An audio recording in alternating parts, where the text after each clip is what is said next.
오늘 8강입니다. 이 책이 12년 전에 쓰여졌어요. 그리고 제가 그때는 신학을 하지 않은 상태에 썼고요. 신학을 한 거는 한 4, 5년 전에 이제 마쳤기 때문에 그래서 신학을 하고 뭐가 달라졌을까 이런 생각을 해봐요. 그리고 이 책이 한 350페이지 정도 되는데 요새는 책을 이렇게 쓰면 안 읽어요. 뭐 그림도 별로 없고 그냥 쭉 이렇게 정보만 많이 있잖아요. 그냥 이런 책 안 읽히고 그냥 좀 글씨가 좀 적고 그림도 좀 있고 쉽게 읽어야 되는데 그래도 하여튼 읽는 사람이 있다는 게 그냥인데 350페이지 정도 되는데 생각보다는 오류가 많지 않더라고요. 그래도 오류는 있지만 생각보다는 많지 않았고 그 뭐가 달라졌나 이런 생각을 한번 하면서 이렇게 쭉 한번 돌아봤어요. 그러니까 12년 전에는 조금 희미하게 이랬던 것들이 지금은 좀 더 분명해진 것들이 몇 개가 있어요. 여러분들은 그걸 캐치할 수도 있고 못할 수도 있는데 대체로는 못할 거예요. 왜냐하면 그리고 책을 쓸 때는 내가 하나를 알고 하나를 썼는데 지금은 두세 개를 알고 이제 하나를 이야기하는 거예요. 근데 두세 개를 알아도 그때 한 것이 괜찮구나 해서 제가 좀 안도를 해요. 왜냐하면 이 책을 읽고서 또 잘못 배우는 사람들이 또 있으면 안 되니까. 그래서 그런 차이가 있다는 말씀을 드리고, 그리고 아무래도 이제 12년 동안 또 제가 이제 업데이트된 것들도 있고 하기 때문에 강의에서는 좀 업그레이드된 버전을 여러분들이 배운 거니까 진화가 된 거죠. 여러분들은 더 진화가 됐으니까 신앙생활에 더 진일보할 수 있다는 생각이 듭니다. 요한복음 이제 후반부를 하고 사도행전 1장까지 오늘은 하게 됩니다. 요한복음은 공관복음, 마태, 마가, 누가 복음과는 너무나 다르다는 것을 이제 좀 이해하실 거예요. 예수님이 자신의 정체성에 대해서 얘기하는 것은 요한복음밖에 없어요. 의외로 다른 책들은, 다른 복음서들은 하나님의 나라에 대한 거, 그리고 교훈적인 이런 얘기가 많은데 정체성에 대한 게 의외로 없다는 게 놀랍고, 그리고 하나님과 동등된 자기 자신이 결국은 어떤 존재임을 계속 얘기하고, 그리고 철저하게 자기를 부인하고 이제 십자가에서 죽음으로써 우리를 구원한다는, 죄에서 죽어가는 우리를 구원한다는 스토리거든요. 굉장히 논리적이에요, 사실은. 이게 믿음으로 막 가는 것 같지만은 하나님의 어떤 그림 속에서 보면은 논리로서 상당히 괜찮다는 생각을 하게 됩니다. 그러니까 너무 맨 땅에 막 헤딩하듯이 그렇게 믿음으로 갈 필요 없어요. 그 어떤 의도들을 쭉 알아가면은 그 속에 살아있는 것들을 보게 됩니다.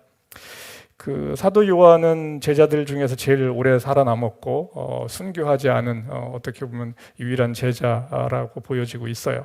그리고 이제 마리아를 또 부양을 했고요. 예수님이 십자가에서 매달려서 떠나기 전에 여튼 마리아를, 자신의 어머니를 부양하는 책임을 사도 요한에게 맡깁니다. 마리아와 같이 살면서 부양을 하면서 예수님에 대한 이야기를 훨씬 많이 들었죠. 그리고 다른 제자들은 사도행전에 보게 되면 상당히 폼나는 사역을 많이 하는데 사도 요한은 명성에 걸맞지 않게 그렇게 폼나는 사역이 많지 않아요. 그런데 결국은 나중에 요한복음이나 계시록이나 요한일서 이런 것들 보면은 굉장히 하나님에 대한 어떤 정교함이 있어요. 그러니까 하나님을 사랑으로 알아가는 그 놀라운 것이 있고 진리로서 알아가는 놀라운 것들이 있는데 그거는 이제 20년, 30년 전에 쓰여졌던 다른 복음서와는 또 다른 차원의 것이 거기에 있는 거죠. 그래서 이제 요한복음을 읽으면서 좀 이렇게 가방끈이 긴 사람들은 많이 이제 예수님을 만나는 이유가 거기에 있어요. 깊이가 있다라는 거죠.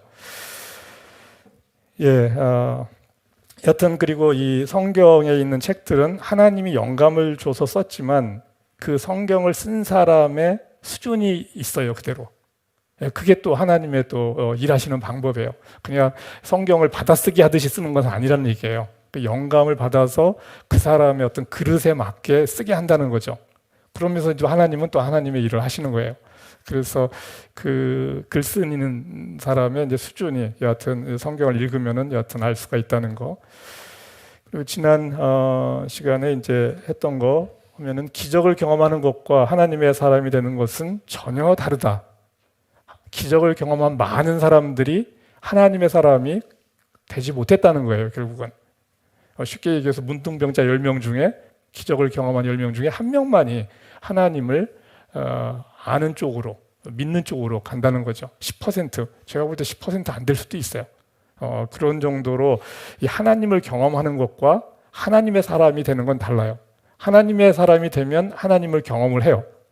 그렇지만 경험하는 것과 그 사람이 되는 건 다르다는 거예요. 그래서 그것을 여튼 기억을 하시고, 그래서 38년 된 중풍병자와 나면서부터 눈먼 사람의 이제 비유를 대비시키면서 이야기했고, 그리고 예수님의 기적이 없었다면 예수님은 죽을 이유가 없어요. 따르는 사람도 없었을 거고, 미친 사람으로 그냥 자리매김하고, 미쳤는데 십자가에 매달려 죽일 수는 없거든요.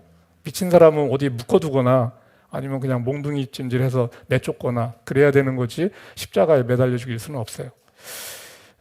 그리고 이 기독교 이런 종교를 접하면서 어떤 구원의 커트라인을 자꾸 알려고 하는데, 커트라인 그거 신경 쓰지 말으라고 그랬어요. 커트라인이 정확하지가 않고 그렇게 무쪽 자르듯이 잘라지는 것이 아니에요. 굉장히 주관적인 그런 느낌이 드는데, 하나님의 물론 객관성은 있죠.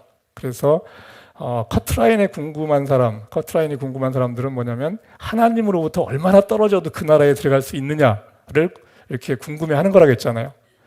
그런 사람은 하나님 나라에 딱 들어갔을 때 어떻게 되냐면, 자 멀리 하나님이 계세요. 하나님 안녕하셨어요?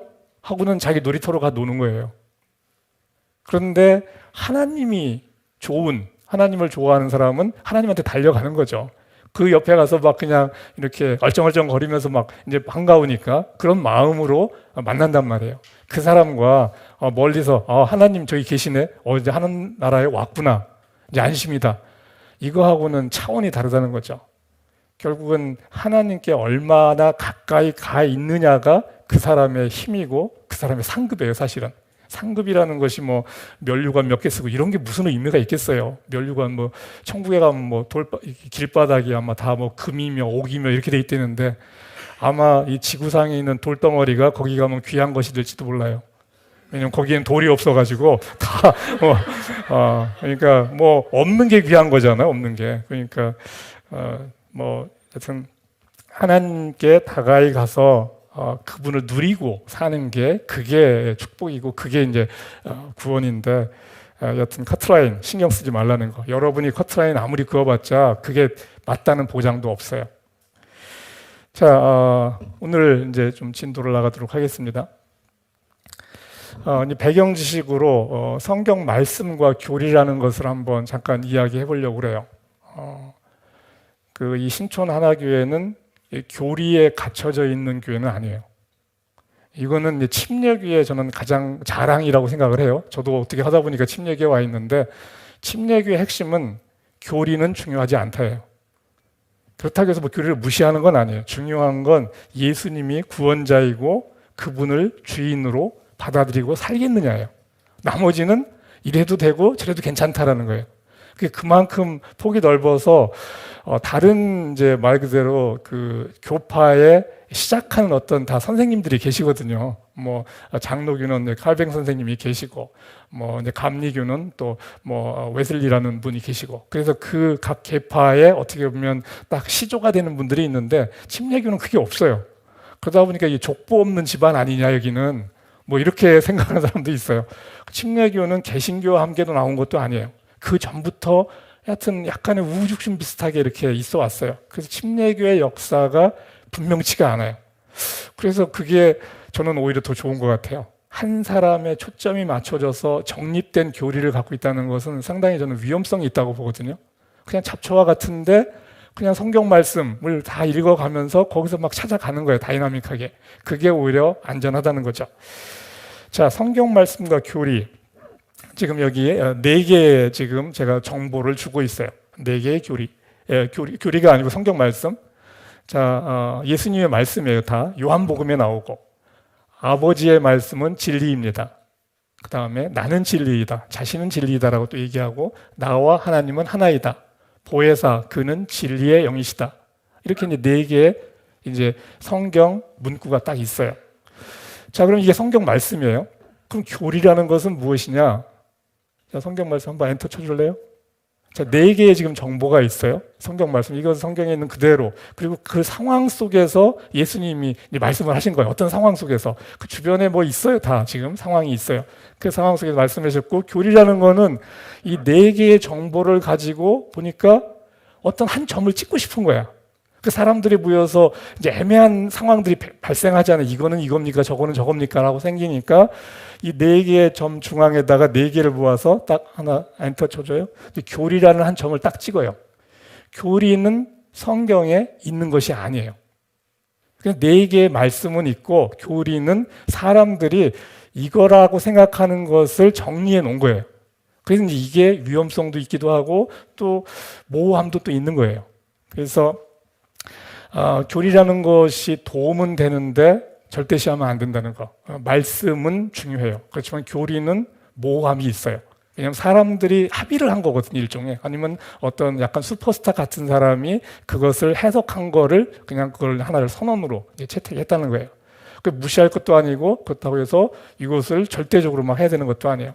그래서 삼위일체 교리라는 건 뭐냐면 이런 한 점이에요. 이렇게 삼각형과 같은 하나의 교리.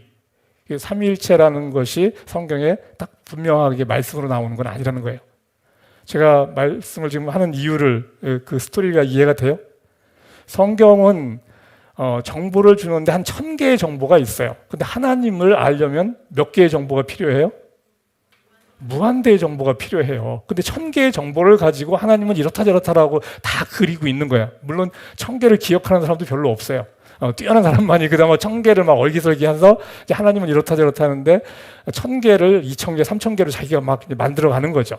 이제 그런 거라는 게요. 여러분이 살아가면서 그 1000개의 정보가 있다면 거기에 몇 개의 정보, 나의 하나님의 정보를 거기다가 이제 만들 수 있느냐가 나의 스토리가 되고 하나님과 함께 그거는 살아있는 말씀이 되는 거예요.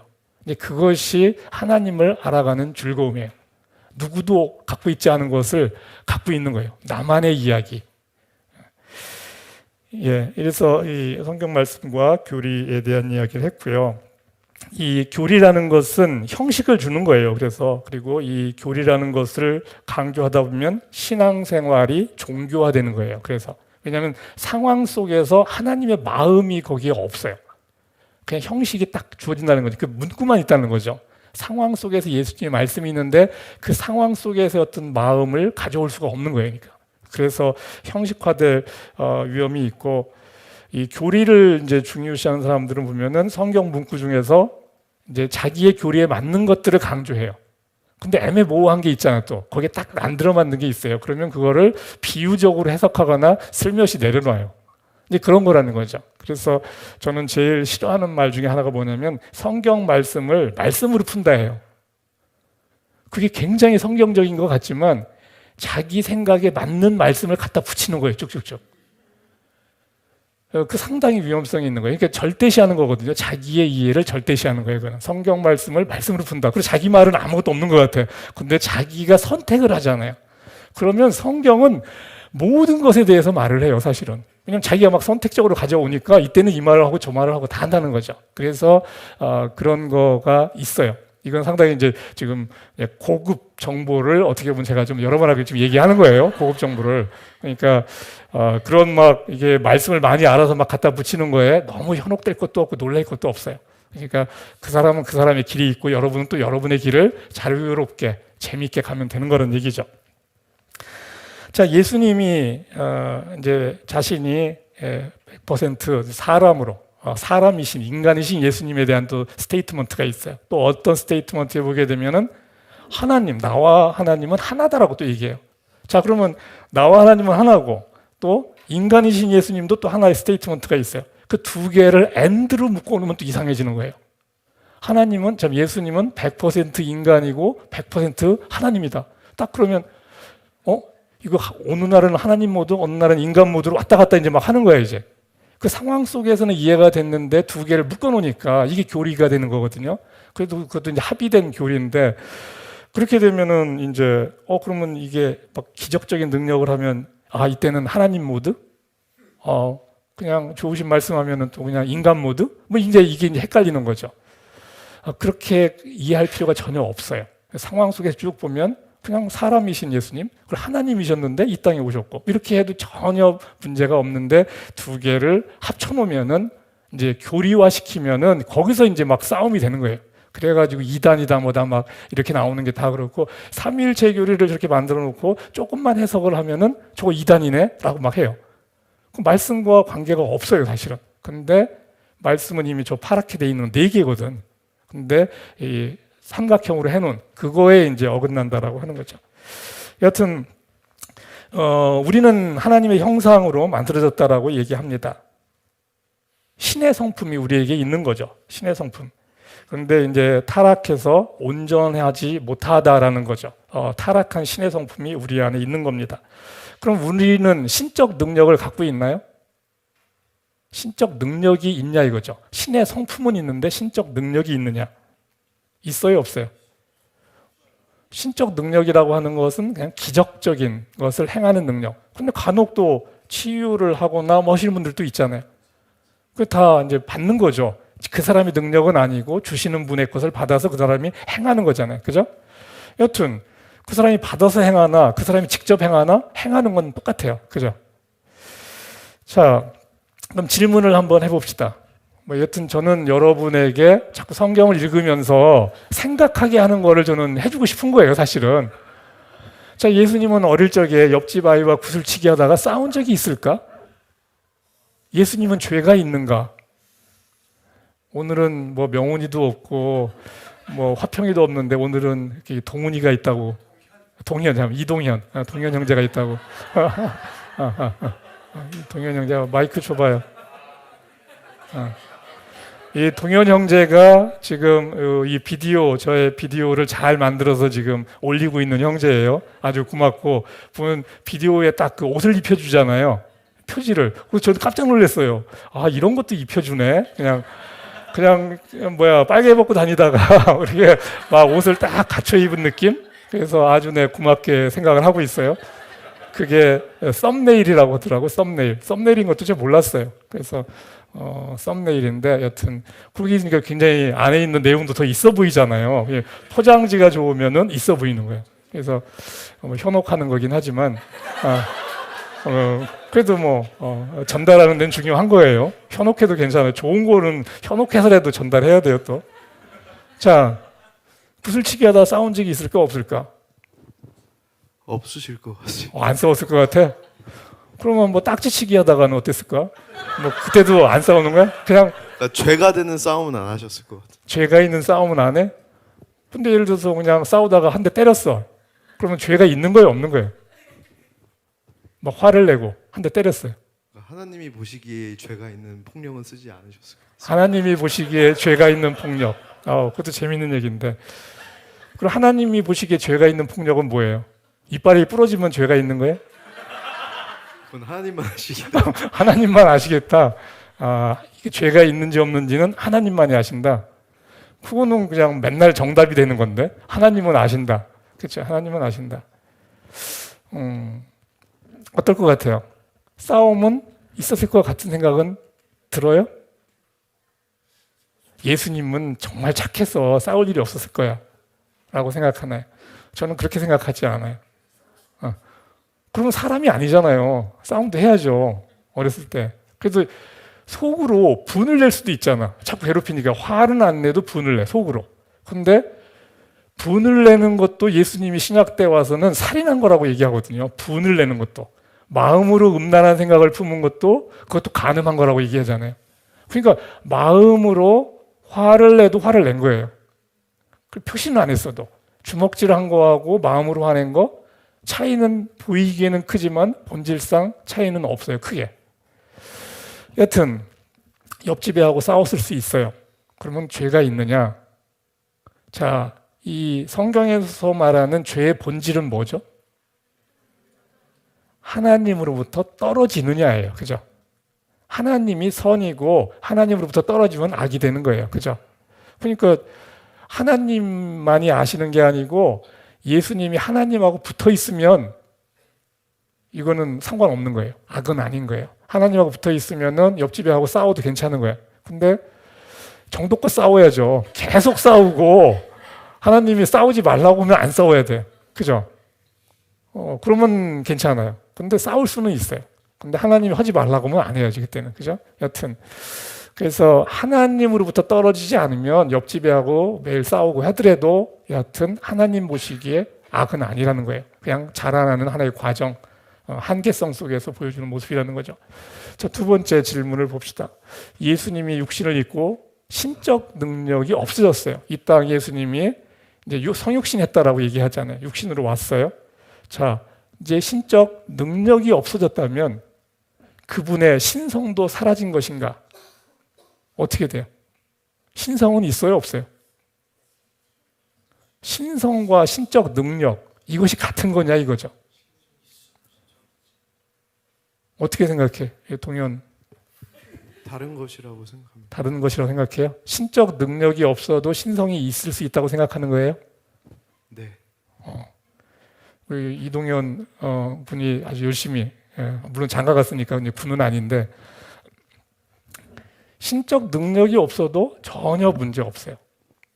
기적을 행하는 능력이 없다고 해서 신성이 사라지는 건 아니라는 거예요. 우리에게 하나님의 성품이 있다는 것은 신성이 있다는 거죠. 신적 능력, 기적을 행하는 능력이 없다고 해서 신성이 사라지는 건 아니라는 거죠.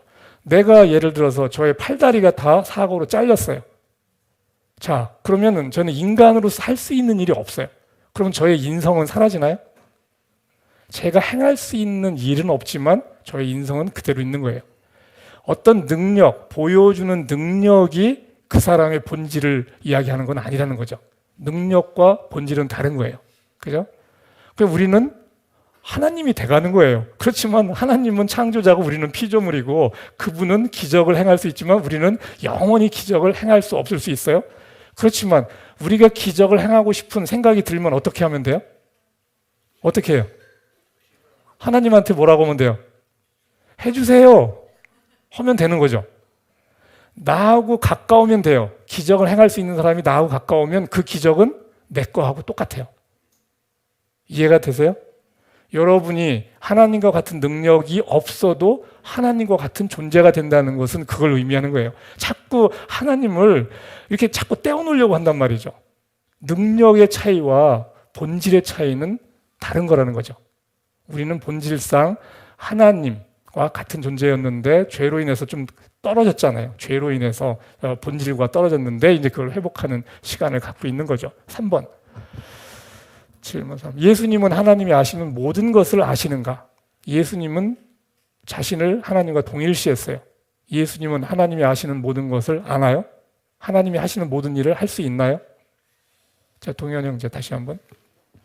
모든 걸 아시지 못한다고 하나님 아버지만 아신다고 때를 말씀하셨기 때문에 네. 그것만으로 부분만 아시는 부분이 있다라는 걸 알 수 있고 네. 그리고 예수님은 자기가 그러니까 모든 거를 할 수 있다고 하더라도 하나님이 하시고 원하시는 일만 하셨기 때문에 네, 그래서 모든 걸 하실 수 있는 능력은 있을지 모르나 그러니까 능력도 사실 임파테이션 되는 거고 위에서 그분께 능력이 있는 거예요. 지금 저게 너무 답을 잘해가지고 지금 이게 완전히 거의 뭐 이 비디오를 편집하면서 또 계속 보기도 하고 그래서 반복 학습도 했고 이미 제 생각을 뭐 또 다 알고 있고 책도 열심히 읽었을 것 같아요 지금. 그러니까 지금 흠잡을 데가 없는 얘기를 하니까 지금 문제네. 이거 학생을 바꿔야 되겠어. 학생을 바꿔야 되겠어.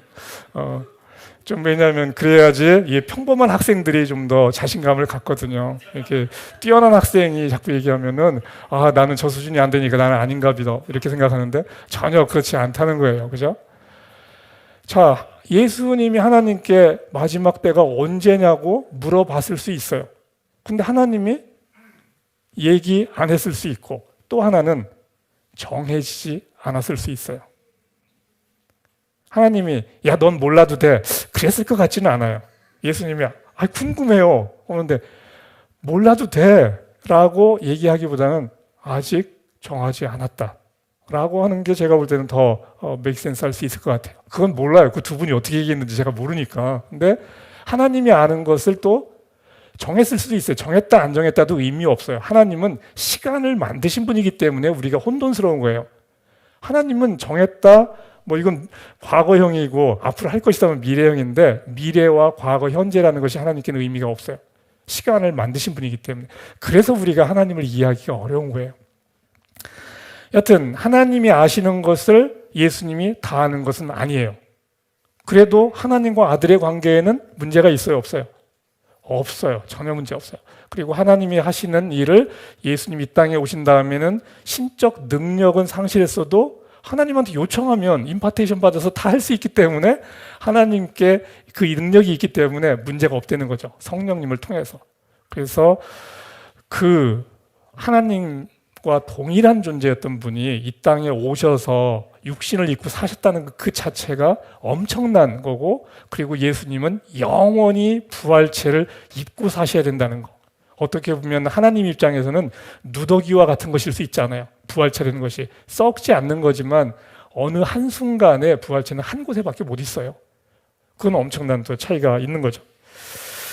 자, 그래서 그다음 볼까요? 여기 마태복음에서 예수님이 그날과 그 시 마지막 때는 아무도 모른다. 하늘의 천사도 모르고 아들 본인도 모르고 아버지만이 아신다. 아신다도 모르겠어요. 저는 그냥 안정했을 수도 있기 때문에. 근데 하나님은 아시는 것 같은데 여튼 예수님한테는 이야기를 하지 않았어요. 예, 그 다음 보겠습니다. 우리가 같은 하나님과 동등한 존재고 우리가 하나님과 가깝다면 하나님이 행할 수 있는 능력은 우리의 것이 돼요. 결국은 우리가 하나님과 가깝다면 하나님 자체가 우리의 유산이 돼요. 하나님이 우리의 유산이에요. 하나님이 우리의 유산. 여러분이 아는 만큼 하나님을 소유할 수 있어요. 그리고 하나님은 그것을 원하세요. 여러분이 하나님을 알아서 하나님을 가지라는 거죠. 아는 만큼 제가 하나님의 수준에 이제 근접해 가는 거죠. 그죠? 그래서 그것을 여튼 하나님도 원하신다라는 거예요. 자, 예수님은 누구신가? 요한복음 11장 25절 한번 같이 읽겠습니다. 나는 부활이요 생명이니 나를 믿는 사람은 죽어도 살고 살아서 나를 믿는 사람은 영원히 죽지 않을 것이다. 살아서 나를 믿는 사람은 영원히 죽지 않을 것이다. 예수님은 너희들 중에 살아서 나를 볼 자도 있을 것이다 라고 얘기했다고 했어요, 지난번에. 그리고 예수님의 마음일 수 있다라고 했잖아요. 근데 실제로는 안 오셨잖아요, 또. 그리고 또 2000년이나 지금 지났고. 그런 모호함들이 있어요. 여튼 살아서 볼 자가 있을 거라고 했는데 그 사건은 일어나지 않았고 예수님도 곧 오리라고 했기 때문에 자신 스스로 그렇게 생각할 수 있다는 거죠. 그렇다고 해서 그 성경에 나오는 말씀들에 문제가 있는 것은 아니라는 거죠. 하나님과 예수님이 하시고자 하는 말씀들은 다 우리한테 전달이 되기 때문에 그런 거죠. 자, 예수님이 자신을 하나님과 동등시하기 때문에 당시의 유대 사람들, 요한복음에서는 유대 사람들이 예수님을 자꾸 이제 공격을 합니다. 문제가 돼요. 그래서 다음 이 예수님이 하나님과 동등시하기 때문에 그게 신성 모독이거든요. 네가 사람이면서 어떻게 하나님과 동등시하느냐라는 걸 가지고 물고 늘어지죠. 그러면서 예수님을 돌로 치려고 합니다. 그래서 예수님은 이제 구약의 시편을 인용을 해요. 구약에 보면 이스라엘 백성들을 하나님이 나의 자녀들이다라고도 얘기하고, 그 다음에 하나님의 말씀을 받은 너희를 이스라엘 백성들한테 이렇게 얘기를 하거든요. 너희를 신들이라고도 했다라고 해요. 하나님께서 신들이라고도 하거든요. 근데 너희들을 신들이라고 했는데 내가 신이라고 해서 뭔 문제가 있느냐? 그러니까 또 이제 유대 사람들이 헷갈리는 거예요, 또.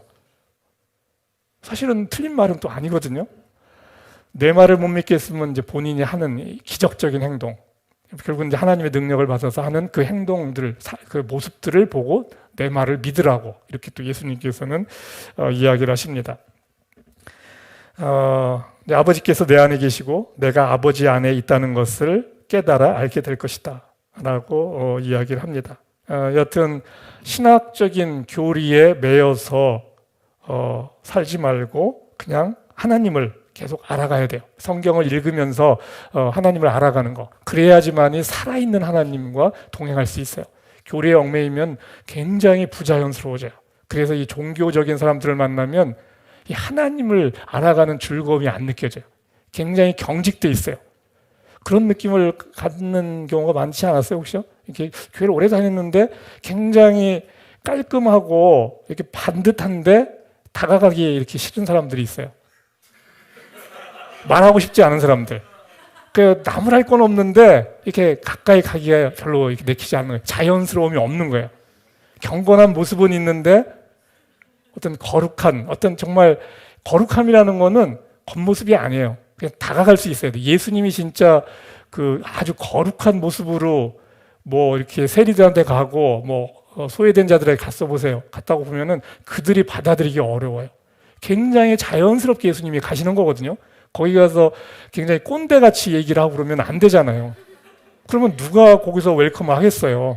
그냥 그들의 언어로, 그들의 마음으로 자연스럽게 이야기하니까 그들이 자연스러움 속에서 거기에서 범접할 수 있는 힘도 느끼고 가까이 가고 싶은 마음도 느끼는 거거든요. 그러니까 이 교리화되고 종교화된다는 것은 가까이 가고 싶은 마음이 안 들게 하는 거예요. 여러분은 종교화되지 말라고 하는 게 그거예요. 자연스러움이 있어야 돼요. 그건 살아있는 하나님과 함께 하면은 그 자연스러움이 생겨요. 그래서 하여튼 그 맛을 알아가기를 바랍니다. 그래서 인간이신 예수님, 결국은 뭐 인간이신 예수님 우리한테 오셨잖아요. 그 예수님을 신이라고 해가지고 하나님이시지 않냐라고 해서 밀어내면 안 된다는 거예요. 우리와 정말 똑같이 경험을 하시고 내 마음을 그냥 아시는, 고통을 아시는 예수님, 그건 놀라운 거예요. 하나님은 경험이 없기 때문에 예수님같이 알 수가 없어요. 그죠? 예수님같이 우리를 알 수 없어요. 하나님은 우리를 만드셨지만 지식적으로는 아시죠. 그렇지만 우리와 같은 경험을 하나님은 직접 하지 못하셨잖아요. 예수님은 그 경험을 다 하셨고, 그렇기 때문에 우리가 예수님을 통해서 기도하고 예수님께 할 때는 훨씬 더 친밀감을 느낄 수가 있다는 거죠. 그분을 하나님이라는 걸로 이렇게 밀어내는 것은 정말 하나님의 마음으로 다가가는 데는 도움이 안 된다는 거예요. 그래서 여하튼 이제 그 정도로 하겠습니다. 자, 13장 보겠습니다. 이제 베드로의 배반 이야기가 나와요. 베드로의 배반. 베드로의 배반을 이제 이야기하는데 사실은 베드로만이 배반한 건 아니에요. 베드로는 대표 단수예요. 왜냐하면 제자들도 똑같이 다 도망가거든요. 이제 여기 요한복음에는 그렇게 안 나와요. 마가복음에는 그리고 마가복음과 마태복음에는 이렇게 나와요. 예수님께서 이렇게 이야기하죠. 오늘 밤에 닭이 울기 전에 베드로 네가 3번 나를 모른다고 할 것이다. 그러자 이제 베드로가 내가 선생님과 죽는 한이 있을지라도 절대로 선생님을 모른다고 하지 않겠습니다. 그러기에 그 다음에 뭐라고 하냐면 나머지 모두도 그렇게 말하였다. 나머지 모두도 절대로 이제 부인하지 않겠다고. 그래서 다 도망가 버리잖아요. 근데 베드로는 어쩐 일인지 또 슬금슬금 쫓아가요. 안 쫓아갔으면 부인할 일도 없어요. 예수님에 대한 궁금함. 예수님, 저분이 뭘 하시려고 저렇게 가는 건가? 다른 제자들보다 용감한 거죠. 가서 부인은 하지만 다른 제자들은 부인할 거리를 안 만들었어요. 도망가 버렸기 때문에. 근데 예수님을 쭉쭉 따라가면서 베드로는 부인할 상황에 직면하는 거죠. 근데 부인할 상황이 아주 그렇게 절박하게 힘들게 느껴지는 상황만은 아니에요. 또 어떤 소녀가 뭐 얘기하니까 막 또 아니라고 막 몸서리를 치고 이렇게 하는데, 여하튼 대단히 압박받는다라고 느껴지는 정도는 아니었는데 여하튼 부인을 합니다. 그래도 뭐 본인의 압박이 있었겠죠. 여하튼 이 성경은 성경 저자마다 다른 뷰 포인트를 갖고 있어요. 그리고 예수님이 베드로한테 이렇게 이야기해주는 목적, 그거는 그 사건이 일어났을 때 예수님에 대한 믿음을 더 강하게 해주기 때문에 그래요. 만약 이 말이 없었으면, 예언이라는 것이 없으면 어떤 사건, 예를 들어서 부활할 것을 예수님이 예언을 하신단 말이에요. 만약 부활할 것을 예언을 안 하고 예수님이 부활하고 제자들 앞에 나타났어요. 물론 그래도 놀라죠. 근데 뭐라고 할까요? 어쩐 일이세요? 라고 할 거란 말이에요. 어떤 일이세요? 그냥 갑작스러운 일이잖아요. 근데 이야기를 하고 그 사건이 벌어지면 말씀하신 대로 이것이 됐네 라는 것은 그 상황을 맞닥뜨린 사람한테는 그분에 대한 믿음을 더 확실하게 해주는 거죠. 그래서 그 예언이라는 것이 그 힘이 있는 거예요. 그래서 그 사건이 미리 알려준다는 것은 당사자들에게는 굉장히 의미가 있다는 거죠. 그 제자들이 그렇기 때문에 나중엔 다 순교하면서도 그것을 감당할 수가 있었던 거죠. 그 21장이 베드로가 이렇게 부인했는데 21장에 보면은 이제 7 제자를 예수님이 갈릴리 바닷가에서 만납니다. 이때 이제 3번째 만난다고 돼 있어요.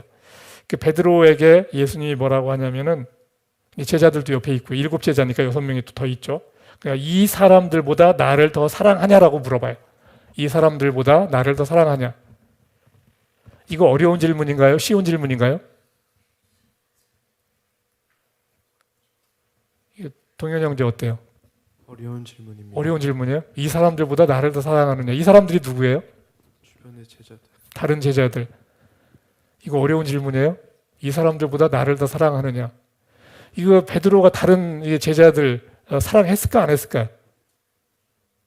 예를 들어서 지금 베드로가 요한, 뭐 야고보 뭐 쭉 있잖아요. 그죠? 뭐 마태 뭐 이렇게 쭉 있단 말이에요. 얘네들을 막 얼마나 사랑했을까? 사랑 많이 했을까요? 그런 질문이라면 쉬운 질문인 것 같습니다. 쉬운 질문. 그죠? 제자들끼리 지금 그렇게 사이가 좋을까 안 좋을까요? 안 좋아요. 왜냐하면 예수님을 지금 왕으로 삼고 한 자리 하는 거 가지고 지네끼리 막 경합을 했잖아요. 그게 6월절 만찬에서도 누가 더 큰 자냐라고 해서 지네들끼리 막 싸우거든요. 사이 안 좋아요. 그러니까 이거는 이 사람들보다 나를 더 사랑하느냐? 이건 너무 쉬운 질문이야. 그냥 딴 애들 별로 사랑 안 하기 때문에 이건 비교 대상도 아니에요. 근데 두 번째 뭐라고 하냐면 네가 나를 사랑하느냐? 라고 물어봐요. 비교 대상 없이 사랑하느냐? 그러니까 베드로가 사랑한다고 얘기하죠. 첫 번째 대답했을 때도 양을 치라고 해요. 두 번째 사랑한다고 합니다. 그러니까 내 양을 쳐라 라고 또 얘기해요. 그리고 나서 또 묻습니다. 세 번째, 네가 나를 사랑하느냐? 그러니까 베드로가 그때는 불안해해요. 3번 물으니까 자기가 3번 부인한 거와 오버랩이 되잖아요. 그러니까 주님을 사랑하는 것을 주님께서 아십니다. 주님 아주 잘 비껴가는 거죠. 아유, 주님은 아시지 않냐고. 자기의 연약함도 알고 사랑하는 것도 알지 않냐 이거죠. 제대로 고백을 한 거죠. 그전에는 막 오버도 했는데 지금은 조금 이제 경험이 생기니까 긴 것과 아닌 것을 자기가 구분해서 이제 이야기할 수 있게 되는 수준이 된 거죠. 주님은 아십니다. 내가 주님을 사랑하는 것을. 그렇지만 내 연약한 것도 아시지 않냐라는 거죠. 양떼를 먹여라. 그렇게 하면서 마무리를 하죠. 그 예수님에 대한 사랑이 베드로에게 있다는 것을 예수님이 확인시켜 주는 거예요. 너 나를 사랑하지 않냐. 그 사랑을 확인시켜 주는 거예요.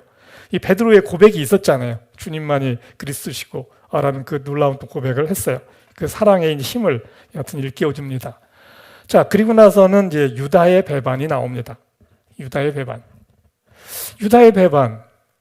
이게 이제 여러 가지 이제 여기 이유가 있을 수 있어요. 극적인 효과를 위해서 한 명의 배반자가 필요하다. 12제자가 다 이렇게 열심히 잘하면 너무 재미없잖아요. 드라마로서는. 그다음 예언. 한 명이 그렇게 배반하게 예언돼 있다. 또 예수님이 배반할 것이다라고 이제 어느 순간부터 얘기하거든요. 근데 맨 처음부터는 아니에요.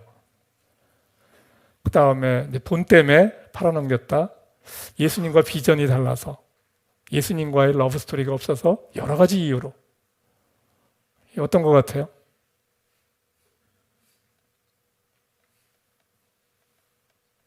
어느 게 이유가 될 수 있을까요?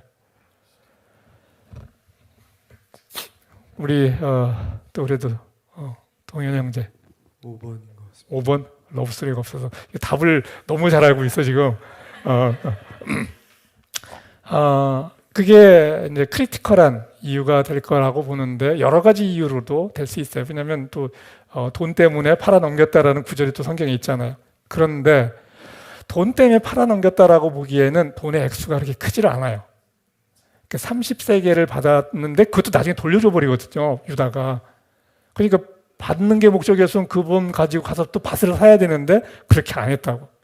그러니까 30세겔인데 그게 한 세겔이 4데나리온이에요. 그러니까 노동자가 4일 일하면 버는 돈이 이제 그 한 세겔이니까 한 120데나리온 정도 돼요. 근데 이것도 정확하진 않아요. 이거 가지고 또 논문 쓰는 겁니다.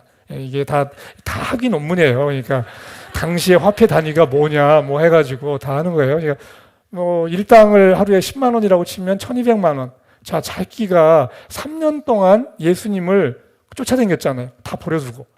근데 만약 1200만 원, 오늘날의 돈으로 1200만 원을 벗고 그 사람을 배반하기에는 너무 작은 액수라는 거죠.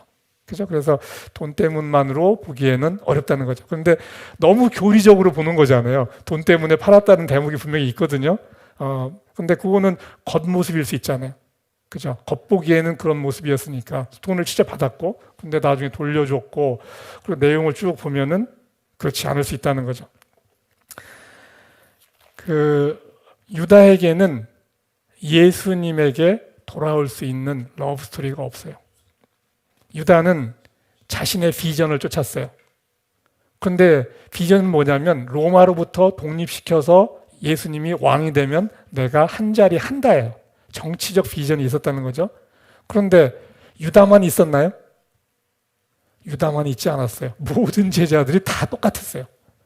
베드로도 똑같았어요. 그런데 차이가 뭐냐? 베드로는 예수님을 좋아했어요. 고백이 있었고 사랑의 고백이 있었고 유다는 고백이 없어요. 물론 유다는 억울할 수 있어요. 자기도 고백했다. 근데 성경에 없어. 그러니까 내가 알 도리가 없어요. 그리고 유다가 자기가 자살을 했지만 자살하는 순간에 또 회개했을지 어떻게 알겠어요. 그죠? 그러니까 그건 알 수 없어요. 그런데 베드로에게는 예수님이 회복시킬 수 있는 사랑이 있다는 것을 예수님이 아시고 그것을 일깨워 주셨고, 유다는 배반한 후에 유다가 자살 안 하고 기다렸으면 기회는 있을 수 있어요. 예수님을 팔아넘겼어도 예수님께 돌아올 수 있어요. 돌아올 수 있죠, 당연히. 그보다 더 큰 죄를 져도 돌아올 수 있어요. 그런데 이제 자살을 해버렸기 때문에 그 기회를 상실한 것이 이제 아쉬움이 되는 거죠. 비전을 추구한 건 똑같았지만 한 사람에겐 사랑이 있었고 한 사람에겐 사랑이 없었다는 거죠. 이 사랑 없는 비전은 결국은 그 사람을 죽이는 거예요. 그것은 교회 안에서도 똑같아요. 이 하나님의 이름으로 비전을 추구하는 것이 많다는 거죠. 땅 끝까지 복음을 전한다. 땅 끝까지 가자. 이것이 이제 비전이 된다는 거죠. 그러면은 그 비전을 추구하고 가는데 사랑이 없어요. 나중에 보면. 그러면 비전만 남고 사랑이 없다. 그러면 그거는 죽음이에요. 자, 14장으로 갑니다. 하나님을 빌립이 보여달라고 해요. 그러니까 이제 예수님한테. 그래서 이게 재밌죠, 빌립도. 이런 제자가 있으면 재밌을 것 같아요. 그냥 예수님 보면 웃기잖아요. 근데 자기가 내가 하나님이라고 자꾸 여러 번 얘기했는데도 자꾸 보여달라고 하니까 내가 하나님이라고 얘기하는데도 자꾸 보여달래. 아니 내가 하나님이라고. 근데 아니 보여주세요 라고 하는데 아이들하고 하는 대화 같은 느낌이 드는 거예요. 자, 여기 요한복음 14장에서 이렇게 이야기합니다. 나는 길이요 진리요 생명이다. 나를 거치지 않고서는 아무도 아버지께로 갈 사람이 없다. 빌립이 이야기합니다. 주님, 우리에게 아버지를 보여주십시오. 예수님이 이야기합니다. 나를 본 사람은 아버지를 보았다. 그런데 어찌 아버지를 보여주십시오 하고 말하느냐. 내가 너희에게 하는 말은 내 마음대로 하는 것이 아니다. 내가 아버지께 구하겠다. 아버지께서 다른 보혜사를 너희에게 보내셔서 영원히 너희와 함께 계시게 할 것이다. 그는 진리의 영이시다. 아주 이제 놀라운 이야기를 하잖아요. 그러니까 저는 이런 질문을 막 하고 하는 게 귀여워요, 사실은. 굉장히 재밌다는 거죠. 그냥 예수님이 막 그렇게 구박하고 이렇게 모자라다라고 막 하지 않거든요. 부모는 참 인내심이 있으신데 또 재밌게도 보실 수 있겠다라는 생각이 또 들기도 해요. 왜냐하면 그럴 수밖에 없잖아요. 아는 게 그거밖에 없는데 어떻게 해요? 그죠? 아는 게 그거밖에 없는데. 자, 여기서 보면은 이제 재밌는 포인트 하나는 성령을 아버지께 보내달라고 구하겠다라고 해요. 성령을 예수님이 직접 보내는 건 아닌데, 자, 이런 성령을 보낸다는 건 엄청난 거잖아요. 하나님의 영이신데 그 영을 보내라고 하나님께 요청하겠다는 거죠. 하나님께 요청하면 하나님이 보내시는 거잖아요. 그죠? 하나님과 예수님은 한 마음으로 계속 가니까 그냥 하나님의 능력이 예수님의 능력이 되는 거죠. 그러니까 같은 마음으로 움직이시니까. 그래서 우리와 지금 함께하는 것은 성령이지 예수님은 사실 아니에요. 디테일하게 본다면. 왜냐하면 예수님은 어느 한순간에 한 곳에밖에 못 있어요. 부활체를 입고 계시니까. 성령은 동시에 모든 곳에 계실 수 있어요. 우주 끝과 미국과 한국에. 성령이 계셔야 돼요, 지금. 하나님도 마찬가지인데 성령이 계시기 때문에 미국에서 누가 기도하고 내가 기도해도 아무 문제 없어요. 동시에 10억 명이 기도해도 다 들으실 수 있어요. 그리고 10억 가지 일을 동시에 하실 수 있다는 거죠. 성령은 시간을 초월한 존재이기 때문에 그렇게 한다는 거죠. 여하튼 지금은 성령이 있는 것이 우리에게 유익한 겁니다. 예수님이 계시면 이스라엘 주변을 계속 맴도셔야 돼요. 한 10년 이스라엘에서 다니시다가 그 다음부터는 터키에 가서 한 10년 보내시고 그리스 가서 10년 보내시고 또 미국 가서 보내고 오니까 이스라엘에 사람이 다 죽어버렸네. 그럼 또 가서 또 복음 전하셔야 돼요. 왜냐면 사람이 없어졌으니까. 그렇게 하셔야 되는데 지금은 성령이 그리고 제자들을 통해서 계속 일을 하니까 예수님이 직접 안 하셔도 오히려 더 많이 일을 하실 수가 있는 거죠. 자, 요한복음의 목적 20장 여기서 이제 분명하게 이 책을 쓴 목적이 나오고 있어요. 한번 같이 읽겠습니다. 예수가 그리스도요 하나님의 아들이심을 믿게 하고 그의 이름으로 생명을 얻게 하려는 것이다. 이제 이때의 생명은 영원한 생명을 말하는 거죠. 영원한 생명. 뭐 아주 간단하잖아요. 예수님이 메시아고 하나님의 아들이다. 뭐 그걸로 영생을 얻게 한다라는 거죠. 물론 이제 믿는다는 게 뭐냐. 근데 이거는 또 한참 이제 스토리가 또 되는 거죠. 믿는다는 게 뭐냐. 아는 게 또 뭐냐. 이게 들어가면 어렵지만 아주 이 성경 구절은 이 요한복음에 쓰여진 목적은 분명합니다. 예수님의 부활은 여하튼 제자들에게 중요했고요. 흩어진 제자들이 예수님의 부활 때문에 다시 모이게 됩니다. 그리고 이제 제자들이 예수님의 부활을 봤고 경험했고 그 다음에 이제 예수님으로부터 미션을 받아요. 이제 사명을 받습니다. 그 세상 끝까지 이제 복음을 전하라는 이제 사명을 받는 거죠. 그리고 40여일간 부활한 후에 40여일간 이제 500여 명에게 나타났고요. 이제 제자들은 이제 죽음을 두려워하지 않죠. 죽어도 사는구나 라는 걸 봤잖아요. 죽어도 사는구나. 그러면 이제 뭐 죽음이 더 이상 그들에게 두려움이 되지 않는 거죠. 그 3년간 예수님과 함께 했던 이야기를 이제 그렇지만 온전히 깨닫는 거는 그 다음에도 성령이 온 다음에요. 또 예수님을 부활한 예수님을 봤어요. 그것은 예언이 그렇게 예수님이 얘기한 거를 이제 알고 이제 그게 그 얘기였구나라고 알았어요. 그렇지만 예수님이 하셨던 많은 이야기들은 여전히 제자들이 깨닫지는 못해요. 그때 이제 성령이 오셔서 부활한 후에 그리고 승천하신 후에 그 사도행전에서 나오죠. 이제 성령이 오면서 말씀이 이제 밝게 이제 깨닫게 되는 거죠. 그 예수님의 제자들이 동시에 죽는 게 아니고 시간 간격을 두고 여러 곳에서 죽는 것은 상당히 의미가 있어요. 왜냐하면 오늘날도 보면 사이비 종교도 어떤 한 곳에 모여서 그냥 같이 죽어버리는 경우가 꽤 생겨요. 그 죽음이 모든 것을 이야기할 수는 없다는 거죠. 죽었다고 해서 그게 진리가 되는 건 아니라는 거예요. 그런데 시간 간격을 두고 충분히 생각할 시간이 있었는데 두고 그것을 맞이했고 그런 순교의 삶이 오늘까지도 이어지고 있거든요. 근데 그것은 꽤 의미가 있다라고 볼 수 있는 거죠. 단발성이 아니기 때문에.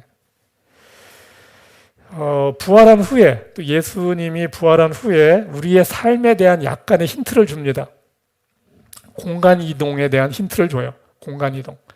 벽을 뚫고 들어오시고 그리고 이렇게 갈릴리로 뭐 신속하게 또 이동하시고 이런 공간 이동하는 모습을 보여줘요. 그것은 우리가 앞으로 직면하게 될 여러분의 모습이기도 해요. 여러분이 앞으로 공간 이동을 한다는 얘기예요. 이게 여러분은 기대가 안 돼요? 저 우주 끝에 지금 빛의 속도로 가도 130억 년이 걸리는데 여러분이 부활체를 입으면 우주 끝에 그냥 갈 수 있어요. 생각하면. 그죠? 그건 놀라운 거잖아. 난 이런 생각하면은, 이제 궁금하다. 외계인이 있나 없나 궁금한데, 그때는 확인할 수 있잖아요. 외계인이 있다 한들 없다 한들 뭔 상관이겠어요? 가서 보면, 있네, 진짜? 뭐 해도 상관없다는 거죠. 그거 있다 없다 가지고 싸우지 말란 얘기예요. 그런 거 가지고. 그 진리가 아닌 거 가지고 싸울 거 없어요. 여튼, 순간 공간 이동하는 거는 우리의 삶이 완전히 다른 삶이 되는 거예요. 그게 챕터 2예요. 우리 인생의 챕터 2.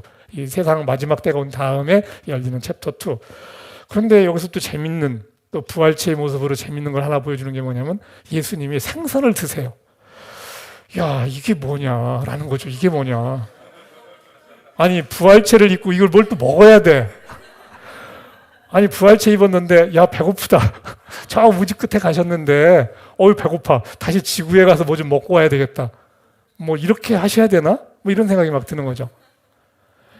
구운 물고기를 여튼 드세요. 부활체는 그런 거 없어도 그냥 사실 수 있을 것 같은데 여하튼 그게 시편에서 보면은 먹는 거에 대한 얘기가 있어요. 그 여하튼 천국인지 천년왕국인지 그건 또 약간 모호성은 있지만 거기에 보면 살찐 고기를 먹는 이런 장면이 있는데 왜냐하면 여러분 중에 일부는 이 땅에서 먹은 스테이크가 굉장히 천국에 가서도 그리울 수가 있거든요. 그렇기 때문에 천국에 갔는데 그 좋아하던 스테이크가 없네 하면 안 되잖아요. 그것도. 그러니까 먹는 맛은 분명히 하는데 근데 천국에 가서 또 소를 잡아서 스테이크를 써는 거는 또 그건 좀 그런 것 같아요. 그죠? 왜냐면 소를 잡아야 되잖아. 죽음이 있어야 되잖아요. 그건 아닌 것 같고 요새 뭡니까 그냥 채소로 가지고 고기도 만들고 하잖아요. 그 뭐야? 비건인가? 비건. 뭐 그런 거 하니까 그냥 거기에 스테이크 소스 쳐서 먹으면 근데 그거를 아주 굉장히 잘 만들어 주실 거야. 그러니까 여러분이 이 땅에서 먹었던 진짜 스테이크 생각 안 나게. 여러분이 천국에 가서 진짜 스테이크를 생각한다면 그 천국 아니잖아요. 옛날이요 하면은 어떻게 해요? 그거는 출애굽한 이스라엘 백성들이 만나 먹으면서 옛날에 먹던 고기 생각하고 그거랑 차이가 없잖아. 차이가. 그죠? 그때가 좋았는데 하면은 하나님이 얼마나 당황스럽겠어요? 그러니까 여하튼 그러니까 뭐 이런 거 그런 거 막 생각하라는 거예요. 그러니까 성경을 드라이하게 읽지 말라는 거예요. 여러분이 교리에 얽매이면 드라이해져요. 근데 여러분의 상상의 나라를 마구 펼치라는 거죠. 그래도 성경이 어긋나지 않아요. 성경에 점이 1000개밖에 없는데 하나님의 것은 무한한 점인데 그 무한한 점을 어떻게 할 거예요? 그것은 여러분의 상상의 날개 속에 그런 것들을 채워 넣는 거죠. 그 살아가면서 경험하면서 막 찍어가고 그것이 살아있는 하나님을 알아가는 재미예요. 그죠? 확증은 그 나라에 가봤을 때 확증이 되겠죠. 내가 뭘 먹을지는 그렇죠. 그렇지만 뭐 생각은 자유죠. 자, 그 다음에 사도행전 1장 갑니다. 그 예수님이 부활하시고 나서 이제 40여일간 500여 명에게 나타났다라고 했어요. 500여 명이 목격을 했어요. 제자들도 여러 번 목격을 했고, 예수님이 제자들에게 십자가에 매달리기 전에는 떠나시기 전에는 미션을 주지 않으셨어요. 하나님을 사랑하고 너의 이웃을 사랑하라라고는 얘기했어요. 근데 땅끝까지 복음을 전하라는 말은 안 했어요. 근데 사실 그 말도 별로 필요는 없어요. 내가 볼 때는. 그냥 엑스트라라고 생각하는데 저는 하나님을 사랑하고 이웃을 사랑하면 그냥 그걸로 복음 전파가 돼야 돼요. 내 이웃. 하다 보면 내 이웃 다 믿었으면 더 이웃 가는 거잖아요. 그죠? 이웃을 사랑하는 것이 하나님의 뜻이기 때문에 그냥 복음 전파가 갈 수밖에 없어요. 근데 그것을 좀 더 그냥 구체화시켜서 이야기한 것밖에 안 된다고 저는 생각하고 있고요. 자, 다시 만난 예수님이 그때 그거를 제자들이 이제 뭘 해야 되는지 모르기 때문에 다 물고기 잡으러 갔거든요. 먹고 살라고 한 거예요. 복음을 전파한 것이 아니고 예수님이 떠나시니까 십자가에 매달려서 떠나셨고 부활체가 되셨는데 예수님이 간헐적으로 나타나시잖아요. 예수님이 부활하셔서 계속 제자들하고 함께 있으면 제자들이 예수님을 따라다녀요. 그런데 계속 다니시는 게 아니고 뿅뿅 사라져 버리신단 말이에요. 그러니까 사라지면 다시 가서 먹고 사는 일을 하고 그러다 또 나타나시면 뭔 일인가 하고 또 모여서 듣고 뭐 생각하고 뭐 이런 시간을 갖는 거예요. 그죠? 그러니까 뭘 해야 될지를 모르는 거예요, 제자들이 지금. 그래서 예수님이 이제 어떤 미션을 주는 거죠. 이제 사도행전 1장에서 보면은 이제 부활하고 승천하시기 전에 예수님과 제자들이 이제 이야기하는 대목이 나옵니다. 사도행전 1장 6절, 이 제자들의 이야기입니다. 읽겠습니다. 주님께서 이스라엘에게 나라를 되찾아 주실 때가 바로 지금입니다. 지금입니까? 그자 이제 예수님이 얘기하시죠. 때나 시기는 아버지께서 아버지의 권한으로 정한 것이니 너희가 알 바가 아니다. 나라를 되찾아 줄 때, 이게 이제 마지막 때로 보는 거예요. 제자들은 마지막 때로 보는 거죠. 그리고 예수님은 그 마지막 때는 지금 아니다라고 얘기하는 거고. 그러면서 예수님은 너희는 그러나 이제 사명을 주시는 거죠. 그 다음에 읽겠습니다. 성령이 너희에게 내리시면 너희는 능력을 받고 땅끝까지 이르러 내 증인이 될 것이다. 그리고서 이제 들려 올라가십니다.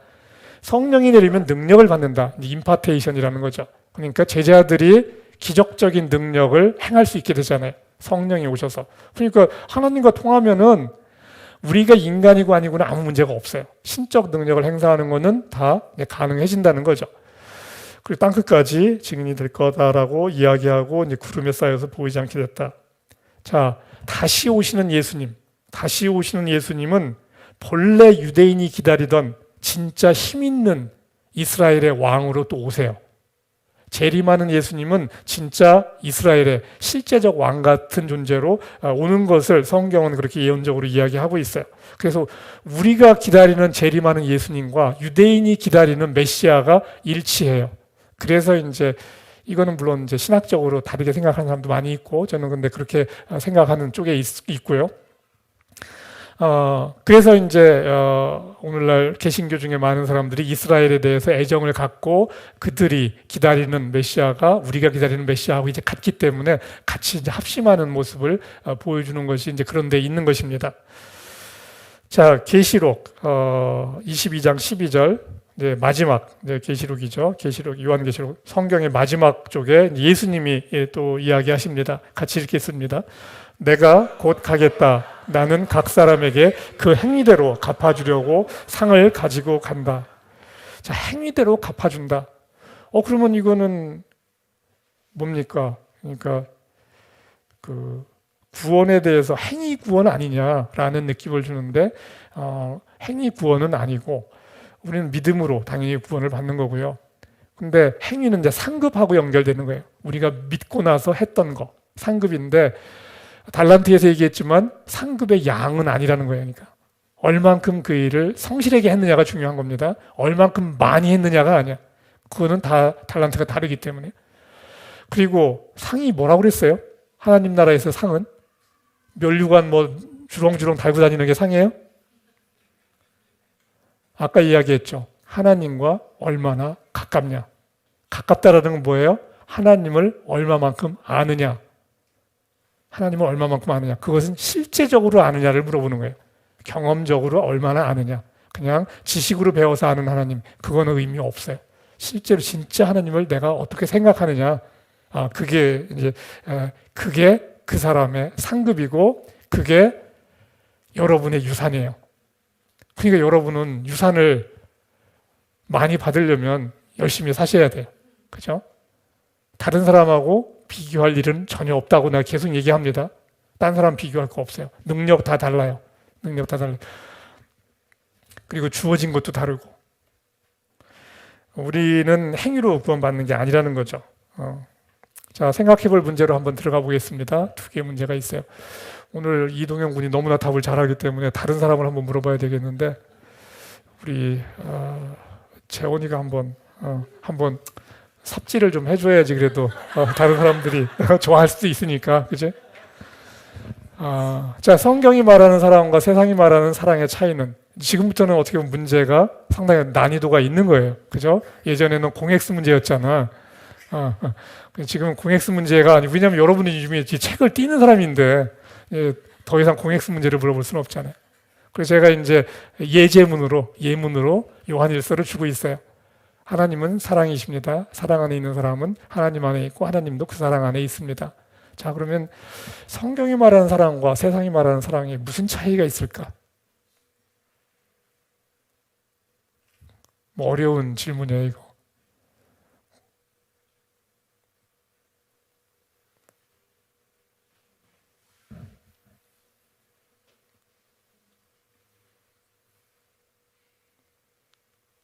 너무 어려워?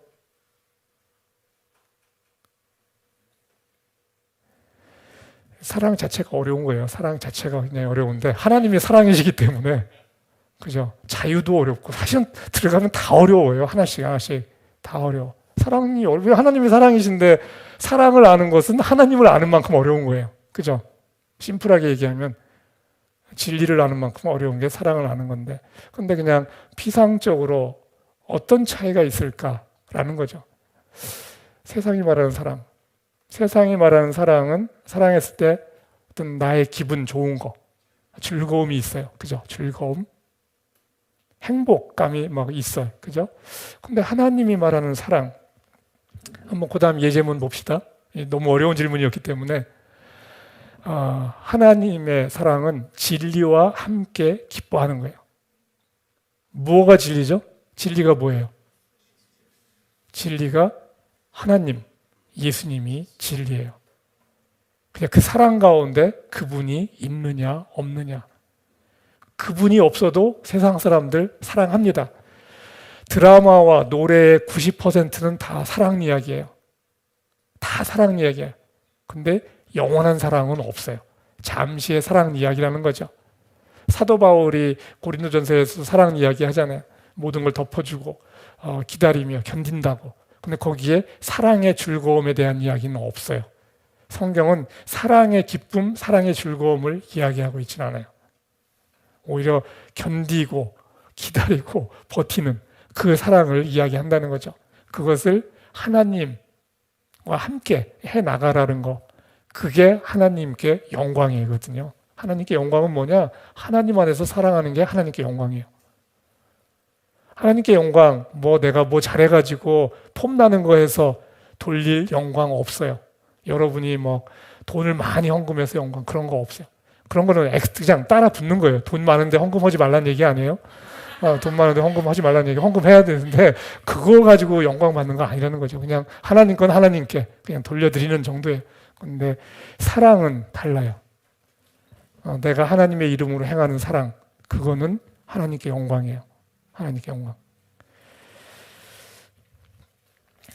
하여튼 두 번째 질문 봅시다. 요한복음 14장 23절 한번 같이 읽어보겠습니다. 누구든지 나를 사랑하는 사람은 내 계명을 지킬 것이다. 내 아버지와 나는 그 사람에게로 가서 그 사람과 함께 살 것이다. 이게 이제 제가 예제문으로 주는 거예요. 예제문으로 주고, 원래 그렇잖아요. 시험 문제라는 게 예제문으로 딱 주고 그 다음에 문제를 주는 겁니다. 자, 문제 두 번째. 이거는 우리 동훈, 동현, 내가 자꾸 동훈이라고 그러는데 미안. 나하고 어떻게 보면 제일 커뮤니케이션을 많이 한 형제가 동현 형제예요. 여기 하나교회에서 여기 두 양반 빼고 두 양반 빼고. 자, 저기 마이크 저기 동현 형제한테 줘봐요. 자, 예수님을 사랑하는 거, 계명을 지키는 거. 자, 한번 그다음에 엔터 쳐줘요. 하나. 이건 맞나요? 예수님을 사랑하면 계명을 지킨다. 예수님을 사랑하면 계명을 지킨다는 명제가 맞냐는 말씀. 네, 이게 맞는 스테이트먼트예요? 네, 맞습니다. 자, 그다음 또 엔터 한번 쳐줘봐요. 자, 계명을 지키면 예수님을 사랑하는 것이다. 아닙니다. 아니에요? 왜 아니에요? 바리새인이라는 표본이 있기 때문에. 그러니까 이게 너무 답을 잘하잖아 지금. 박수 한번 쳐줘요. 그 명훈이하고 누구야? 저기 명훈이라는 사람 저기 화평이는 그래도 좀 삽질을 좀씩 하는데 여기는 거의 지금 없어요. 지금 그냥 에라가 없어 거의. 지금 예수님 사랑한다고 자기가 말은 하고 계명을 안 지키는 사람은 있잖아요. 그런 사람도 있지. 그러면 사랑하는 거야 아니야? 그건 난 모르겠어. 그건 난 몰라. 근데 사랑하면 지킨다라고 예수님이 그렇게 얘기하잖아 지금. 그러니까 사랑이 있냐 없냐를 얘기할 수는 없고 어느 수준의 사랑이냐예요. 내가 얘기했잖아요 예전에. 나 딸내미 소은이 날 더운 날 가서 우유 좀 사오라 했을 때 아빠한테 사랑한다고 막 얘기했는데 지 힘든 일 시키면 안 해. 그러면 사랑을 하긴 하는데 날 더운 날 우유 사러 갈 만큼은 사랑하는 건 아니야. 그죠? 사랑은 하잖아. 와서 앵기기도 하고 막 하니까 했는데 저도 좋아했고 그런데 그 이상은 아니라는 거예요. 그 레벨이 달라지는 거예요. 그죠? 그러니까 지금 계명을 안 지킨다. 계명이 10개가 있는데 3개 안 지킨다. 그러면 이제 그냥 70점 수준인 거죠. 그죠? 근데 계명을 잘 지킨다. 그러면은 예수님을 사랑하는 것이다. 이 질문을 제가 하고 싶은 거예요. 계명을 잘 지키는데 예수님을 사랑하는 것이냐. 근데 지금 동현 형제가 답을 잘했어요.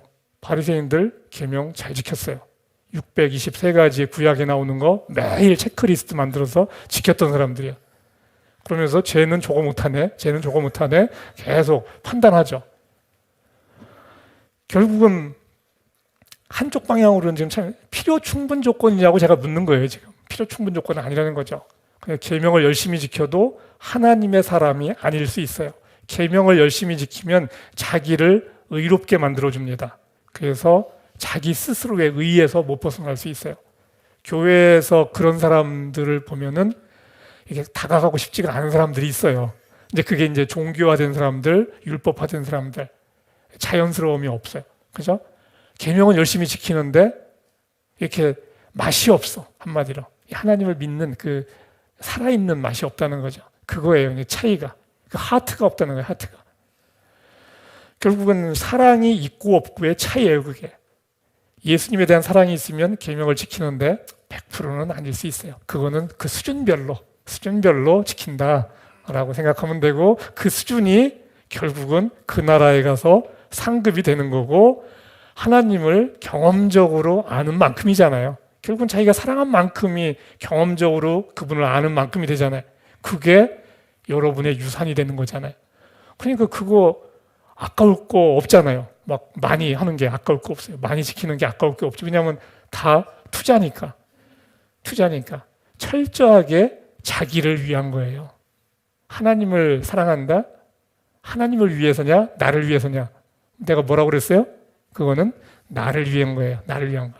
저는 철저하게 이기적인 사람이에요. 저는 남는 거 없으면 안 해요. 남는 거 없으면 안 해요. 확실하게 남는 게 있어야 돼요. 계산하고 한다는 거죠. 그러면 여튼 계명을 사랑으로 지키면 그게 하나님께 영광이에요. 사랑으로 지키면 영광. 그리고 그게 영원한 생명이에요. 그렇게 계속 자라난다는 거죠. 말씀을 정리하도록 하겠습니다.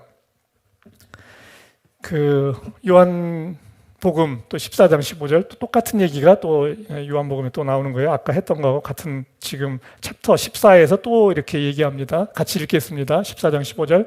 너희가 나를 사랑하면 내 계명을 지킬 것이다. 사랑하면 하는 거는 자연스러워요.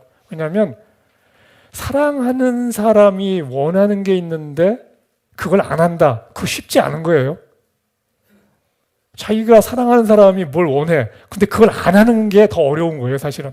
아니, 남녀 간에 자기가 사랑하는 여자가 있어. 근데 그 여자가 막 원하는 게 있어. 그걸 안 하는 게 더 힘든 거죠. 그걸 못 하는 게. 그죠? 뭐 하는 거죠. 뭐 자연스러운 거라는 거죠. 이 동기가 중요해요. 그 사랑, 계명을 지키는데 그 동기가 뭐냐 이거죠. 너 자신을 높이는 거냐? 아니면 사랑 때문에 그걸 하는 거냐 이거죠. 그게 사는 것과 죽는 것을 결정하는 겁니다. 삶과 죽음이 사랑이 있느냐 없느냐 거기에서 갈라진다는 거죠. 예수님에 대해서 우리는 어쩔 수 없이 선글라스를 낄 수밖에 없어요. 그 이야기는 뭐냐면 나의 경험과 지식이라는 것이 예수님을 볼 때 있는 그대로 볼 수 없게 만들어요.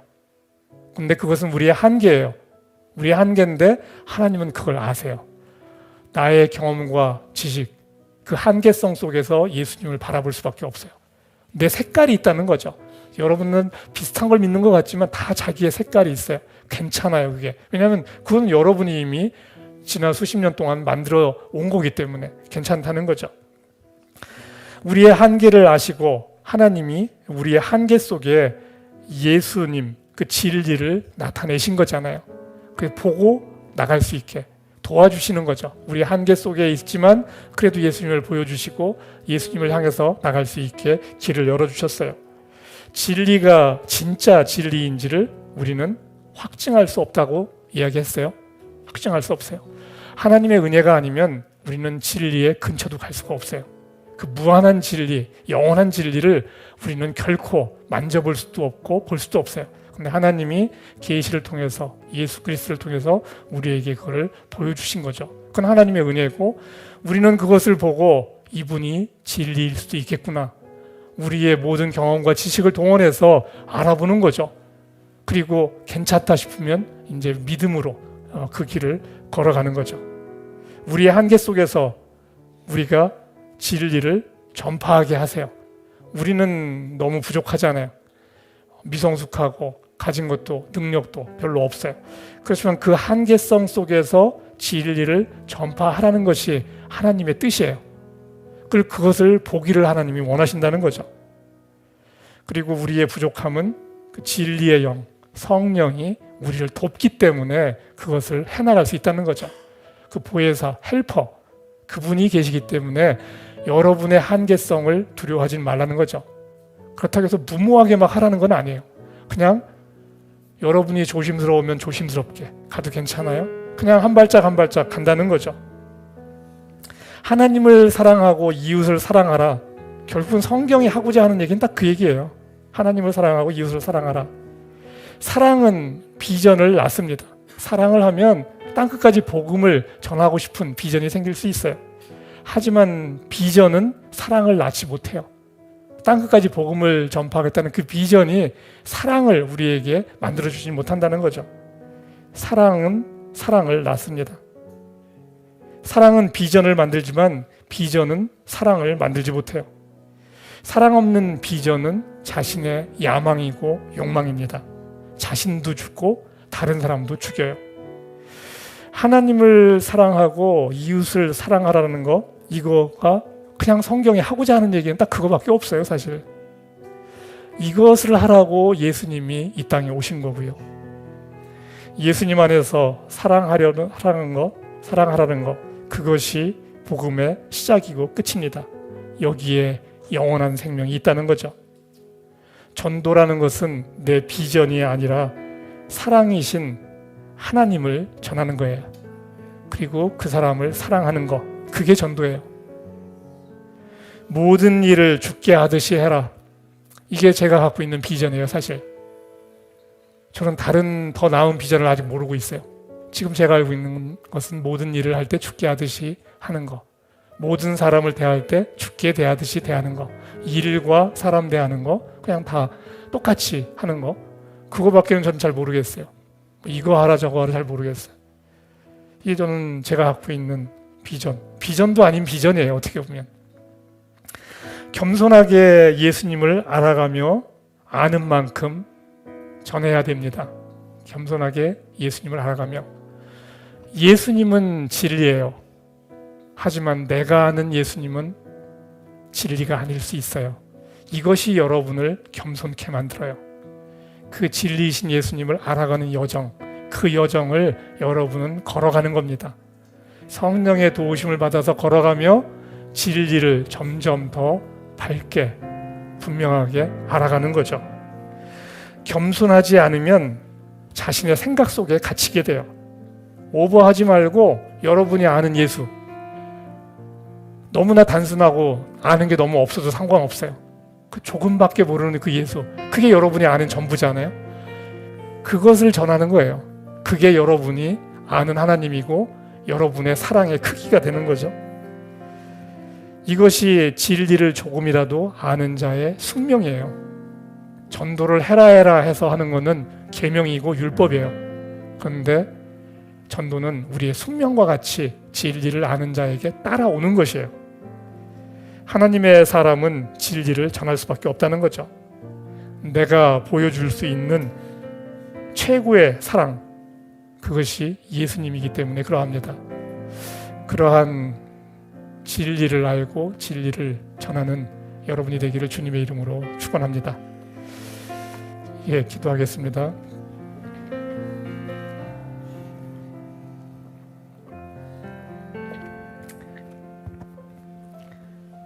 예, 아버지 하나님, 나는 누구인가 그 시리즈 오늘 마지막 시간을 가졌습니다. 제가 아직 온전히 알지 못하는 주님을 제가 아는 만큼 또 전했습니다. 제 스스로 오버하지 않으려고 했는데 그것이 제대로 갔는지 저는 잘 모릅니다. 하지만 이 안에 주님이 계시기 때문에 제가 주님을 선포할 수 있었고 제 마음에 기쁨이 있었습니다. 듣는 사람들에게도 동일한 기쁨이 있었을 것입니다. 그 앞으로 주님을 알아가는 그 기쁨을 여기에 있는 형제 자매들이 누리게 하고 그 기쁨을 전하는 데 부족함이 없도록 성령님께서 도와주시길 원합니다. 주님께서 그 길을 걸어가셨고 우리도 그 길을 걸어가기를 원합니다. 예수님의 이름으로 기도드립니다. 아멘. 예.